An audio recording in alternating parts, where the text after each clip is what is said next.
नमस्कार, मैं भौमेंद्र शुक्ल और आप देख रहे हैं इंडिया चैनल। दक्षिण से बड़ी खबर आ रही है।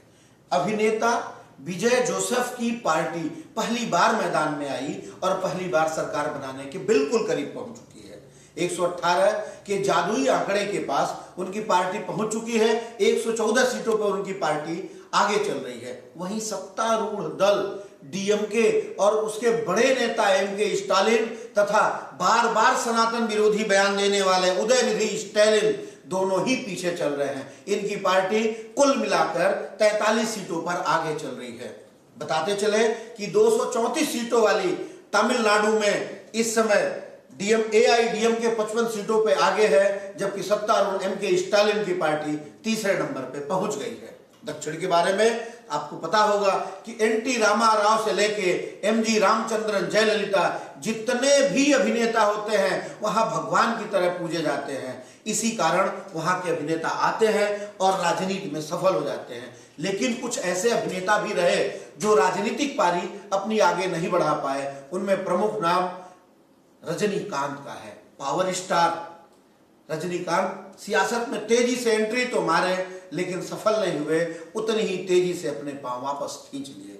हालांकि आंध्र प्रदेश में एक दो अभिनेता अभी और जोर मार रहे हैं। पार्टियां बदल सकती हैं, एक नए चुनाव परिणाम देखने को मिल सकते हैं। लेकिन विजय, जिसे फैंस प्यार से थलपति बोलते हैं, थलपति को बड़ी विजय मिली है। दक्षिण का सिरमौर बनाया है। देखना यह है कि विजय सनातन विरोधी स्टैंड लेंगे, हिंदी विरोधी स्टैंड लेंगे, या फिर हिंदी फिल्मों में अभिनेता की तरह काम करने वाले विजय हिंदी का सम्मान करेंगे, सनातन का सम्मान करेंगे।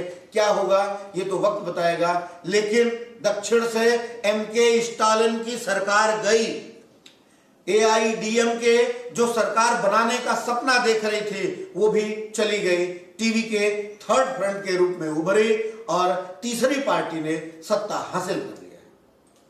तमिलनाडु विधानसभा चुनाव के रुझानों ने राज्य की राजनीति में बड़ा उलटफेर कर दिया है। सुपरस्टार विजय, जिन्हें थलपत के नाम से जाना जाता है, अपनी पार्टी टीवीके के साथ शानदार प्रदर्शन करते नजर आए।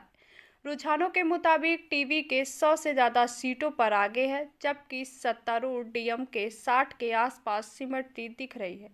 एआईएडीएमके भी 60 से ज़्यादा सीटों पर बढ़त बनाए हुए हैं। आपको बता दें, चेन्नई स्थित डीएमके मुख्यालय में सुबह जहां जश्न का माहौल था, वहीं अब मायूसी छा गई है। रुझानों में पिछड़ने के बाद कार्यकर्ता दफ्तर छोड़ते नजर आ रहे हैं, तो वहीं पहली बार चुनाव लड़ रही टीवीके ने कई सीटों पर मजबूत पकड़ बनाई है और पारंपरिक द्रविड़ राजनीति को चुनौती दी है। अगर ये रुझान नतीजों में बदलते हैं तो तमिलनाडु दो दलीय वर्चस्व खत्म होकर त्रिकोणीय मुकाबले की नई राजनीति देखने को मिल सकती है।